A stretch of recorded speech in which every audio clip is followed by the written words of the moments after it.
거룩한 주일 아침 하나님을 예배하기 위하여 주의 전에 나오신 성도님들 한 분 한 분을 주님의 마음으로 사랑하고 축복합니다. 하나님의 말씀을 듣기 전에 서로 격려하고 축복했으면 좋겠습니다. 두 번에 걸쳐서 축복하시는데요. 먼저는 당신은 하나님의 사람입니다. 이렇게 격려하겠습니다. 당신은 하나님의 사람입니다. 다시 한 번 더 격려할 때는 이번에는 이렇게 하시면 좋겠습니다. 용서하는 것은 능력입니다.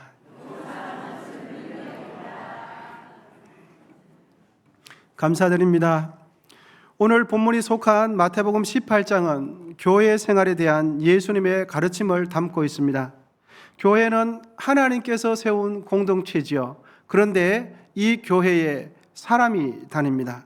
그런 의미에서 이 땅의 교회는 완전한 곳이 아닙니다.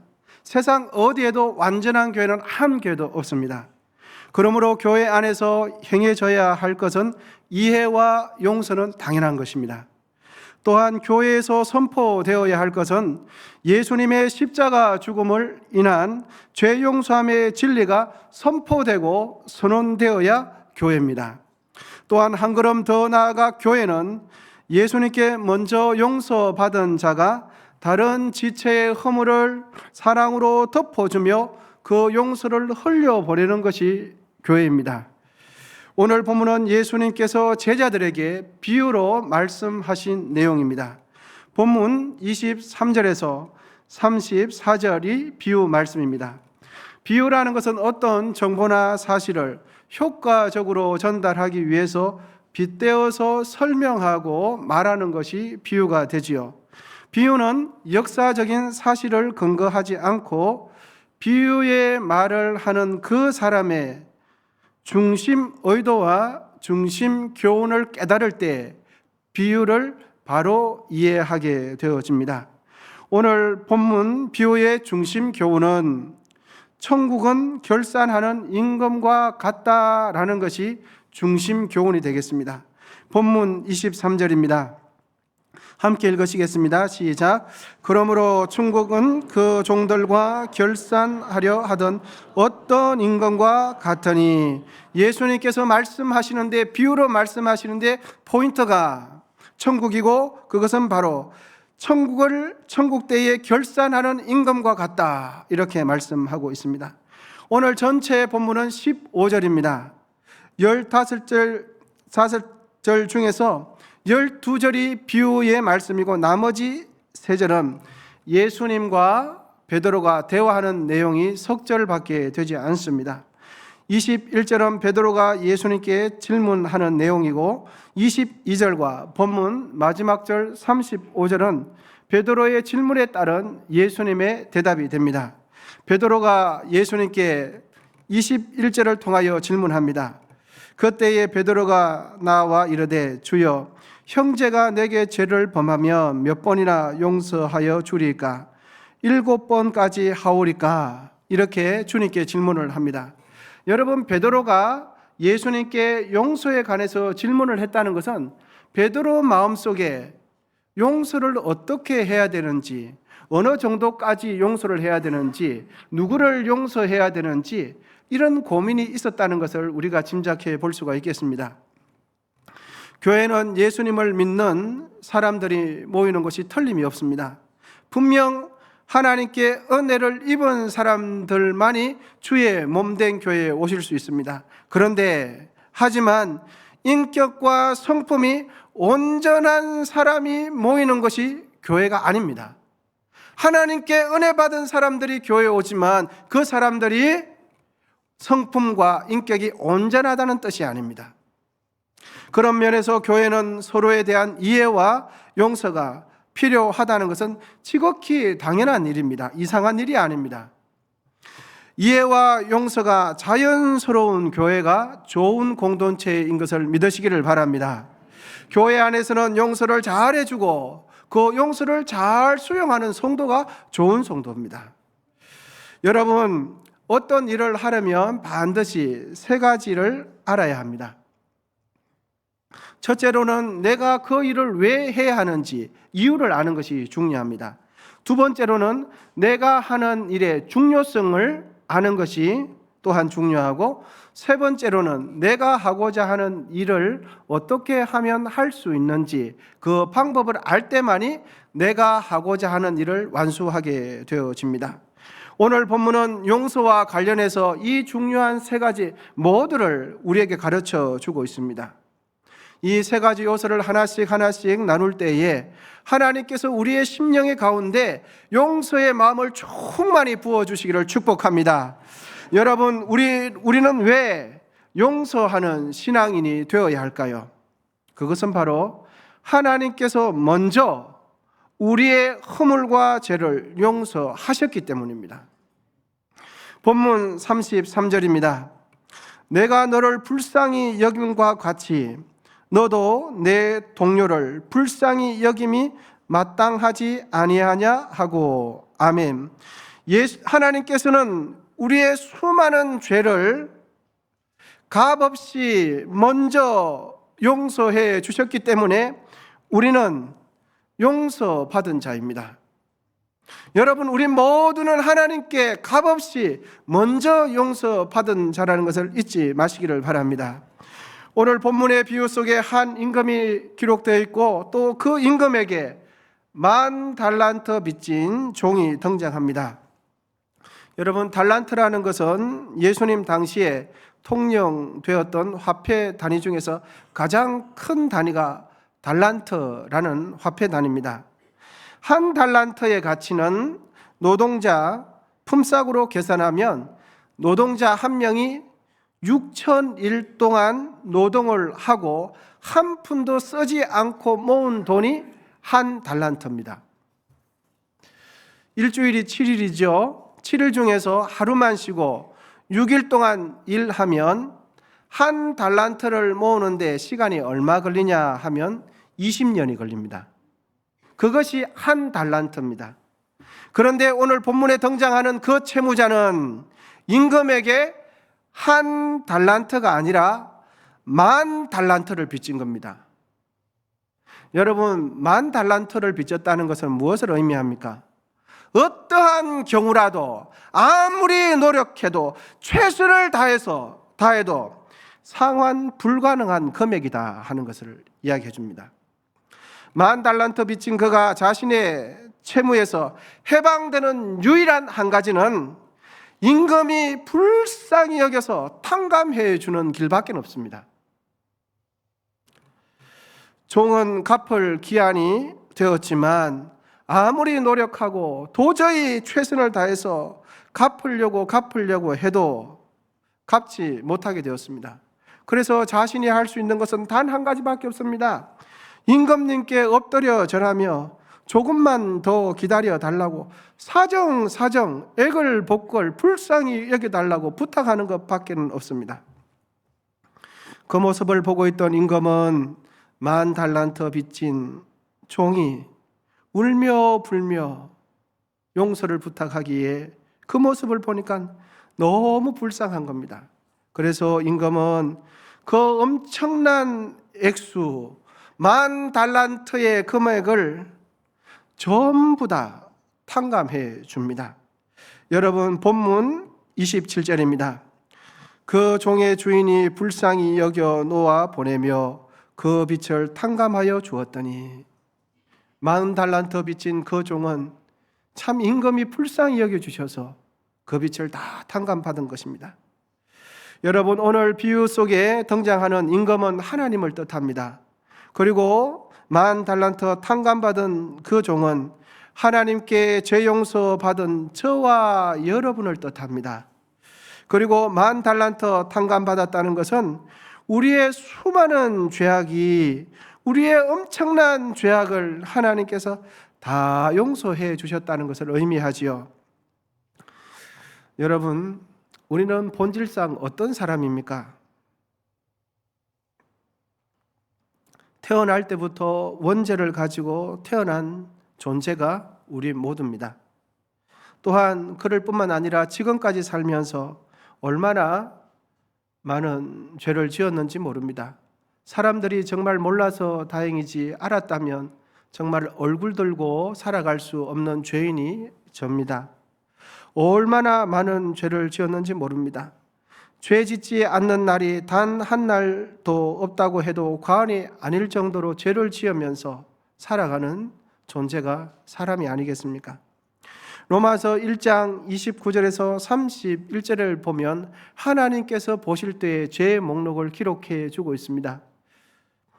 곧 모든 불의, 추악, 탐욕, 악의가 가득한 자요, 시기, 살인, 분쟁, 사기, 악독이 가득한 자요, 수군하는 자요, 비방하는 자요, 하나님께서 미워하시는 자요, 능욕하는 자요, 교만한 자요, 자랑하는 자요, 악을 도모하는 자요, 부모를 거역하는 자요, 우매한 자요, 배역하는 자요, 무정한 자요, 무자비한 자라. 죄 많은 우리가 하나님의 긍휼하심 때문에 모든 죄를 다 용서받고 그 모든 죄값을 전액 탕감받았다는 이 사실을 여러분 잊지 마시기를 바랍니다. 하나님의 무한한 용서, 그분의 끝없는 자비 때문에 모든 죄에서 우리는 용서받았습니다. 여러분, 이 얼마나 감사한 일입니까? 자다가 일어나서도 하나님께서 내 죄를 감춰주시고 용서해 주셨다는 걸 생각하면 마음이 겸손해질 수밖에 없는 것이죠. 여러분, 우리는 다른 지체의 크고 작은 실수와 죄를 왜 용서해야 할까요? 그것은 바로 우리는 하나님께 10,000달란트의 죄값을 모두 먼저 탕감받은 사람이기 때문입니다. 다른 지체의 크고 작은 이웃의 잘못을 용서해 주어야 하는 이유는 내가 하나님께 10,000달란트만큼이나 죄 용서 받았기 때문입니다. 그런데 예수님의 비유 속에 등장하는 임금께 10,000달란트 탕감받은 그 종은 자신에게 빚진 100데나리온 빚진 동료를 보자마자 그의 목을 잡고는 당장의 빚을 갚으라고 목을 뒤흔듭니다. 본문 28절과 30절입니다. 그 종이 나가서 자기에게 100데나리온 빚진 동료 한 사람을 만나 붙들어 목을 잡고 이르되 빚을 갚으라. 그 동료가 엎드려 간구하여 이르되 나에게 참아 주소서 갚으리다 하되 허락하지 아니하고 이에 가서 그가 빚을 갚도록 옥에 가두거늘. 임금에게 10,000달란트 받은 그 종은 자신의 동료에게 자신에게 100데나리온 빚진 동료의 목을 잡고는 당장에 갚으라고 그러면서 이해해주지 못하고 용서해주지 못하고 기다려주지 못하고 바로 감옥에 넣고 말았습니다. 여러분, 100데나리온 빚졌다라는 것은 노동자가 100일을 일해서 한 푼도 쓰지 않은 돈이 100데나리온입니다. 이 데나리온을 오늘날 우리가 살아가는 상황 속에서 시세를 계산해 보면 노동자의 하루 임금을 15만 원으로 계산해 본다면 100데나리온은 얼마가 됩니까? 1,500만 원이 됩니다. 하루에 노동자를 20만 원 생각하면 100데나리온은 2천만 원이 되지요. 여러분, 1,500만 원, 2천만 원 작은 돈입니까? 큰 돈입니까? 네, 결코 작은 돈이 아닙니다. 하지만 임금님께 탕감받은 것을 생각하면, 임금님께 내가 10,000달란트 탕감받은 것을 생각하면 100데나리온은 지극히 작은 소액 중에 소액이 100데나리온입니다. 100데나리온만 딱 떼서 보면 굉장히 크게 보이지만 10,000달란트와 비교해 보면 그것은 정말 먼지 같은 돈입니다. 있어도 되고 없어도 되는 돈입니다. 하나님 아버지께 10,000달란트 용서받은 내가 나에게 100데나리온 빚진 사람의 멱살을 잡고 용서해 준다면, 용서해 주지 않는다면 어떻게 되겠습니까? 그런데 참으로 안타깝게도 10,000달란트 탕감받은 그 종은 자신의 동료 100데나리온 빚진 그 동료의 멱살을 휘어잡으면서 당장에 갚지 않으면 큰 소리를 치면서 온갖 모욕감을 주면서 감옥에 넣고 말았습니다. 이제 용서와 관련해서 우리의 삶에 있어서 용서가 얼마나 중요한지 용서의 중요성 두 번째 내용을 살펴보도록 하겠습니다. 여러분, 용서를 실천할 것을 아무리 강조해도 그것은 지나침이 없습니다. 왜냐하면 우리가 다른 지체의 잘못을 용서해 주지 않으면 하나님도 우리의 죄를 용서해 주시지 않겠다고 말씀하세요. 내가 다른 사람의 지체를 이해하고 품지 않으면 하나님께서도 나의 죄를 이해하지 않고 품지 않고 용서 안 해주시겠다고 성경에 명확하게 말씀을 하십니다. 여러분, 본문 35절입니다. 다 같이 한번 읽으시면 좋겠습니다. 시작.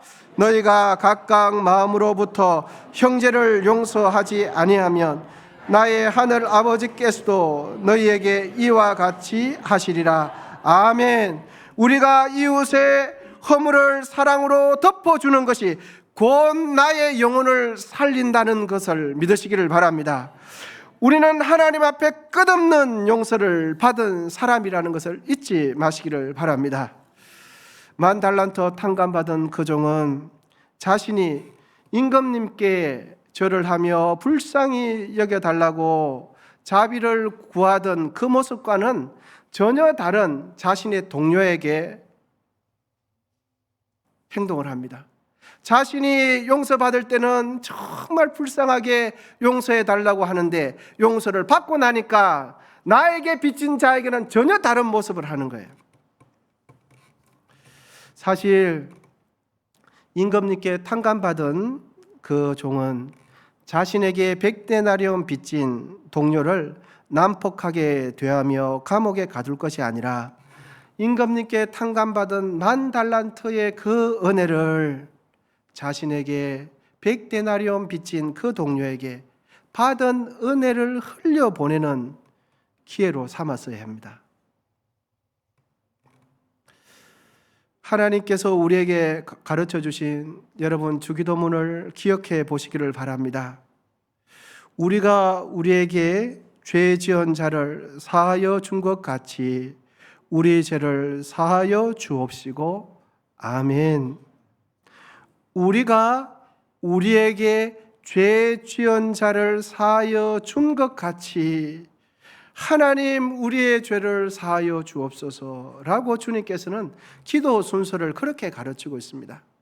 내가 먼저 하나님께 용서해 주십시오 라고 하기 전에 나의 다른 지체가 나에게 잘못한 거 있으면 용서해 주고 하나님 앞에 나의 잘못을 구하라고 말씀해 주고 계십니다. 여러분, 기억하시면 좋겠습니다. 우리가 용서하기로 선택하는 그 순간 우리의 마음에는 하늘의 빛이, 신령한 하늘의 빛이 우리의 심령 가운데 환하게 비치게 됩니다. 용서하기로 결정하는 그 순간 우리의 마음에는 하나님의 평강이 임하게 되어 있습니다. 용서하기 전과는 용서한 이후에 우리의 심령은 완전히 달라지게 되어 있습니다. 할렐루야. 용서하기로 다짐하는 그 순간 우리의 기도는 활짝 열리게 되어 있습니다. 용서하기 전에는 기도의 문이 닫혔다면 용서하기로 마음먹는 작정하는 그 순간부터 기도의 문은 터지게 되어 있습니다. 용서하기로 다짐하는 그 순간에 우리의 심령은 즐거움과 기쁨이 임하게 되어 있습니다. 할렐루야. 이것이 용서의 능력입니다. 성도에게 있어서 용서는 선택사항이 아닙니다. 용서는 필수사항입니다. 용서는 다른 지체를 살리기 전에 나의 영혼을 먼저 살려낸다는 이 사실을 믿으시기를 바랍니다. 다른 사람을 이해하기 전에 내가 용서하기로 작정하면 하나님의 은혜가 내 심령부터 흘러나온다는 사실입니다. 자신의 영혼을 살리는 아주 중요한 은혜의 통로가 바로 용서입니다. 마지막으로 용서하는 방법에 대해서 말씀을 나누도록 하겠습니다. 용서하는 방법에는 두 가지 방법이 있음을 가르쳐 줍니다. 첫째는 회개할 때 용서하는 것입니다. 회개하지 않으면 하나님께서도 용서해 주시지 않으십니다. 그런데 여기서 정말 중요한 것이 하나가 있습니다. 용서는 분명 회개할 때 이루어지지만 우리는 다른 지체가 회개하기 전부터 용서해 줄 마음을 먹고 있어야 한다는 사실입니다. 할렐루야. 용서하지 않으면, 참 죄송합니다, 회개하지 않으면 용서가 선언되지 않습니다. 하지만 동료를 향한 우리의 마음은 동료가 회개하기 전에 내가 용서해 줄 마음을 먹어야 한다는 사실입니다. 이게 너무너무 중요한 사실입니다.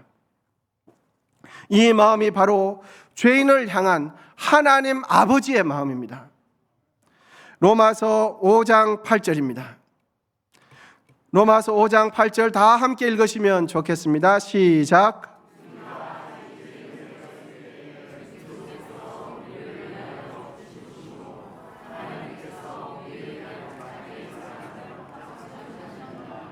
아멘. 우리가 죄인이었을 때입니다. 그때 하나님께서 우리의 죄를 용서해 주시기 위해서 예수님을 먼저 보내주셨습니다. 여러분, 용서의 선언은 우리가 용서한 뒤에 이루어졌지만 하나님께서는 우리가 용서하기 전부터 용서해 주시려고 기다리고 계셨습니다. 얼마나 놀라운 사실입니까? 우리는 용서라는 단어를 생각하면 대체적으로 아마 이런 생각을 가지고 계실 것입니다. 용서는 무조건 해야 해 라는 생각입니다. 여러분, 이렇게 생각하시면 부분적으로는 옳습니다. 하지만 부분적으로는 용서에 대한 바른 이해가 되지 못한다고 생각되어집니다. 왜냐하면 하나님께서도 용서를 하실 때, 하나님께서도 우리가 나의 죄를 잘못했다고 인정할 때 하나님께서는 회개하는 그 자를 용서해 주시기 때문입니다. 반드시 하나님께 용서를 받기 위해서는 회개를 해야 용서를 받습니다. 하나님과 죄인인 우리의 사이는 그렇지만 사람과 사람, 죄인과 죄인 사이에는 용서 못할 것이 아무도 없습니다. 왜냐하면 우리 모두는 하나님께 이미 1만 달란트의 탕감을 받고 1만 달란트의 죄를 용서받았기 때문입니다. 하나님과 죄인 사이는 그렇지만 같은 죄인끼리는 용서 못해줄 죄가 없습니다. 용서하는 방법에 있어서 두 번째는 끝없이 용서하는 것입니다. 본문 21절과 22절입니다. 그때에 베드로가 나와 이르되 주여, 형제가 내게 죄를 범하면 몇 번이나 용서하여 주리까? 7번까지 하오리까? 우리 22절 다 같이 한번 읽으시겠습니다. 시작.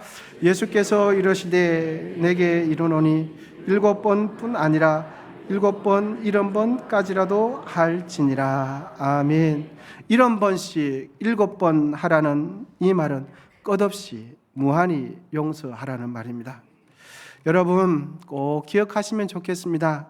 우리가 다른 지체의 잘못을 죄 아무리 용서를 많이 한다고 해도 우리의 용서는 100데나리온 밖에 되지 않는다는 사실입니다. 우리는 하나님께 얼마만큼 용서받았습니까? 10,000달란트 용서받았습니다. 그런데 우리가 끝없이 용서하고 용서한다고 해도 얼마만큼 용서하는 것이 됩니까? 100데나리온 밖에 되지 않습니다. 여러분, 우리가 하나님께 10,000달란트 탕감받고 10,000달란트 같이 용서받았다는 이 사실을 잊지 마시기 바랍니다. 어떤 사람에게 조우라는 충성된 노예가 있었습니다. 주인은 모든 일을 그와 논의하고 그에게 많은 일을 맡기고 있었습니다. 어느 날 주인은 조우와 함께 다른 노예를 구매하기 위해서 노예 시장에 갔습니다. 많은 노예들이 상품처럼 진열되어 있는데 유달리 넓고 힘없는 한 노예가 끼어 있었습니다.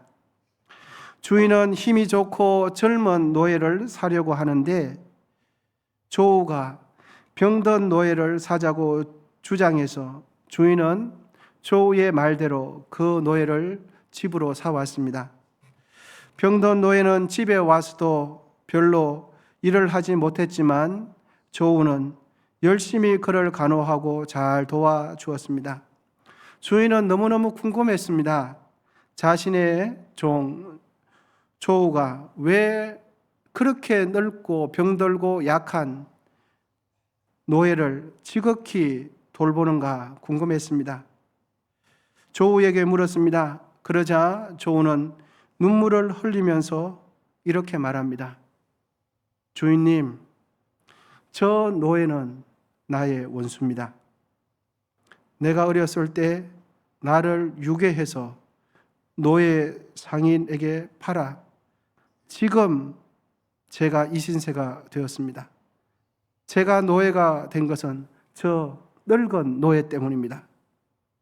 그런데 뜻밖의 저 사람도 노예가 되어 병들어 있습니다. 제가 저 늙은 노예의 얼굴을 보는 순간 하나님께서 저에게 말씀하셨습니다. 원수를 사랑하라고.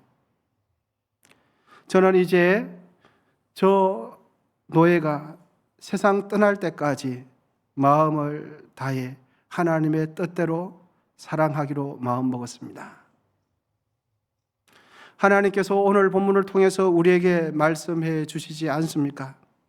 하나님의 긍휼하심을 통해 10,000달란트 탕감받고 용서받았으니 이제 하나님께 받은 그 용서를 다른 지체에게 흘려보내는 삶을 실천하라고 우리에게 말씀하십니다.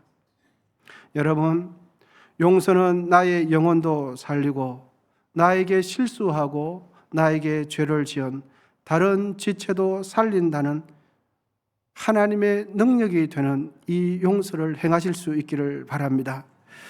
용서를 흘려보내는 은혜의 사람, 긍휼의 사람, 하나님의 마음을 품은 하나님의 사람이 되시기를 기원드립니다. 기도하겠습니다. 하나님 아버지, 하나님께서 우리에게 행하신 큰 용서를 따라 우리도 용서를 실천하는 자가 되게 하옵소서. 용서를 실천함으로 나의 영혼도 소생케 되고 이웃의 영혼도 살리는 하나님의 사람이 되게 하옵소서. 이제는 하나님께 용서받은 기쁨만 누릴 것이 아니라 용서를 흘려보냄으로 용서하는 자가 누리는 하늘의 기쁨을 누리게 하옵소서. 예수님의 이름으로 기도하옵나이다. 아멘.